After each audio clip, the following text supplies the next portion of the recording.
Hey everyone, welcome. I just received an email that upsets me quite a bit and puts me in a very weird place. And it's just something I need to share because it's sad, weird, a little disgusting, but it also just shows how the reality is as of right now for music producers, DJs, live acts, people making music.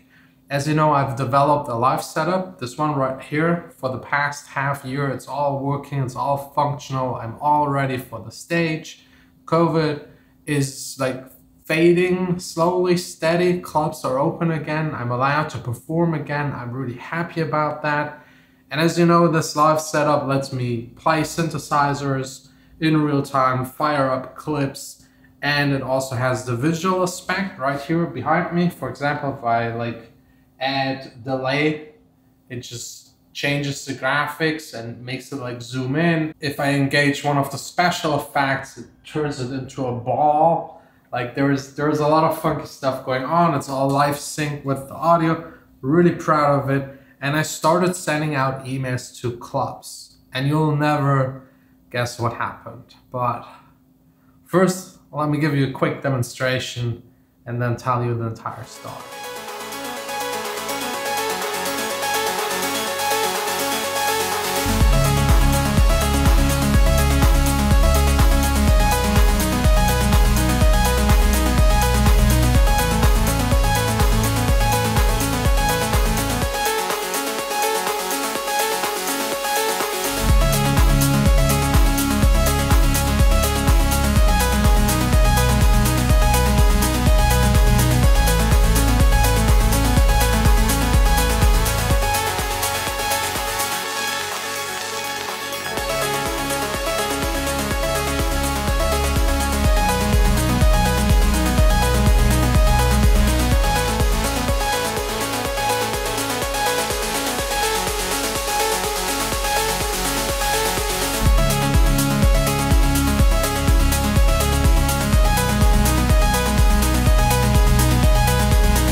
So this is honestly so much fun. It looks good. I tested it. I had guests here, club owners, other DJs, producers, and everyone was like, yeah, that's actually pretty cool.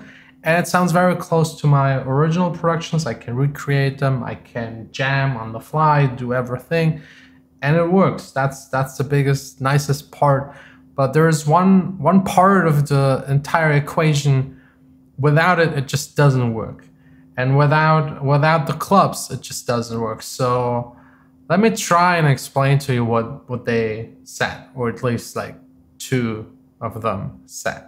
So yeah, the first club, I wrote the club an email, who I am, my music, past releases on Lost Frequencies label, some other medium-sized within the scene, bigger kind of songs, which in the past usually without a problem got me DJ gigs.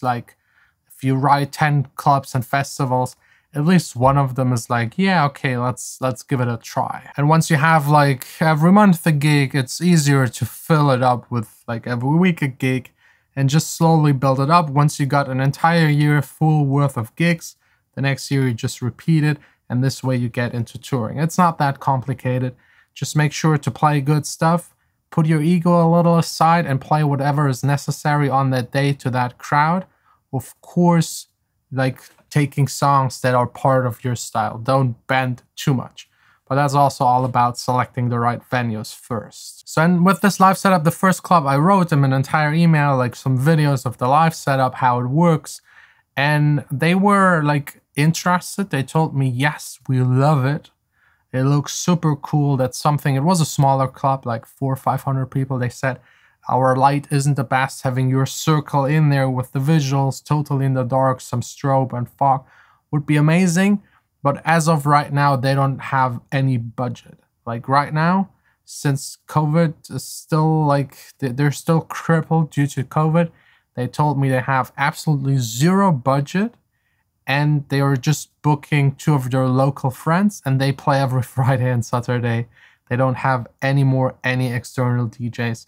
because they can't pay them. This is absolutely sad, and I can fully understand. So I offered them to basically play for free and told them if the night is good, that I get like a bonus or share or at least some sort of form of payment, so they don't have the risk to pay me up front and then the night might not be that good or empty or people don't show up.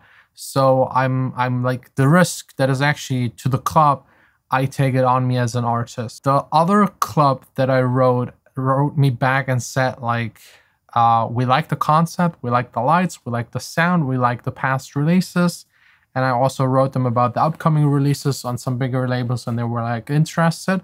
But they told me straight up, they're not paying any kind of DJ that has less than 30,000 followers on Instagram. That's their internal club rule. No DJs there with less than 30K on Instagram.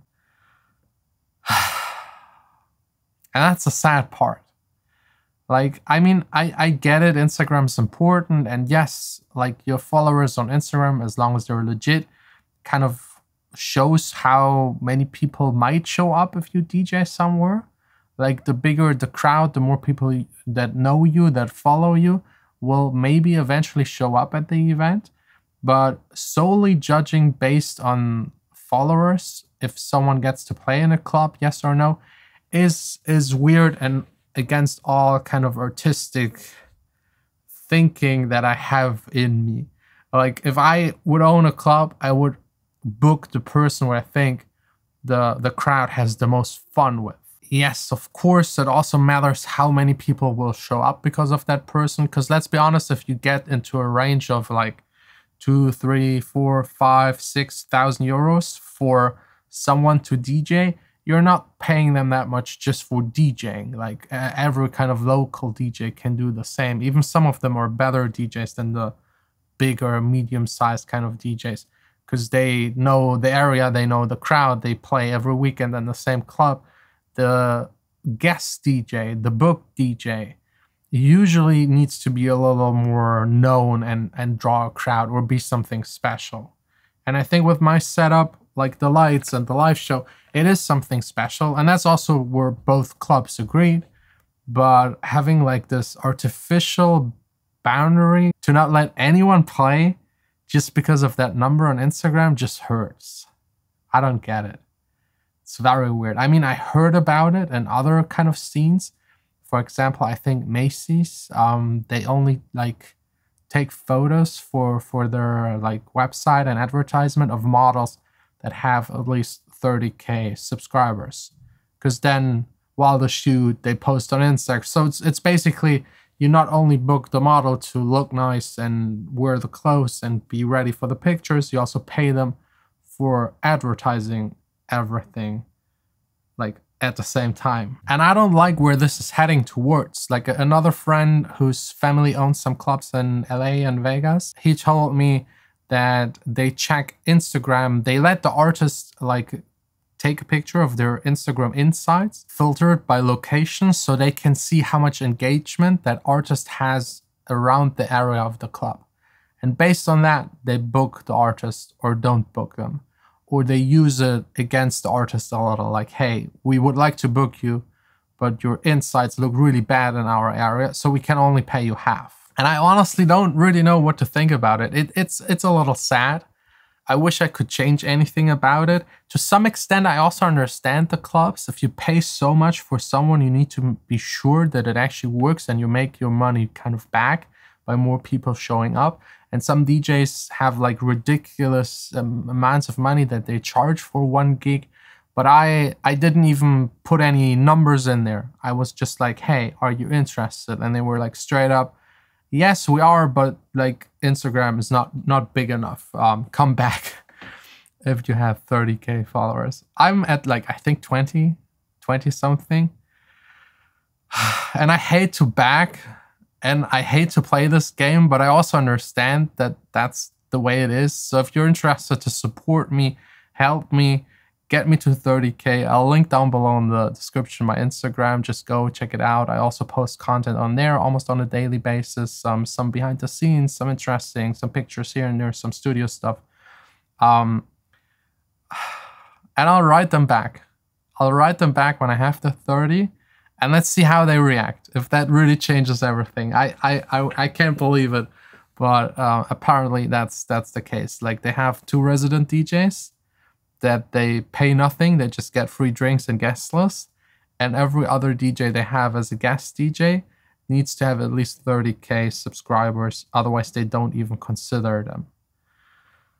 It's not good for the art. I mean, how are you supposed to discover new artists if you don't give other people a chance? And I don't just mean myself. I'm talking about other very talented DJs, producers, live acts, bands. How are they supposed to enter if they don't have a following to go and enter, and without being there and playing there, their following can't grow? So you have to do it in an artificial way, which I think, like, again, distracts you from actually making music. Like, say you're a band, you want to perform. Instead of performing and growing your fan base, you have to do other stuff to grow your fan base to then perform. It's very indirect, very diluted, very weird and strange. But yeah, let me know in the comments what you think about this. Thanks a lot for the support. If you have a second and you have an Instagram account, again, link down below in the description. Thanks a lot for watching. I will now just make some music and try and forget about it.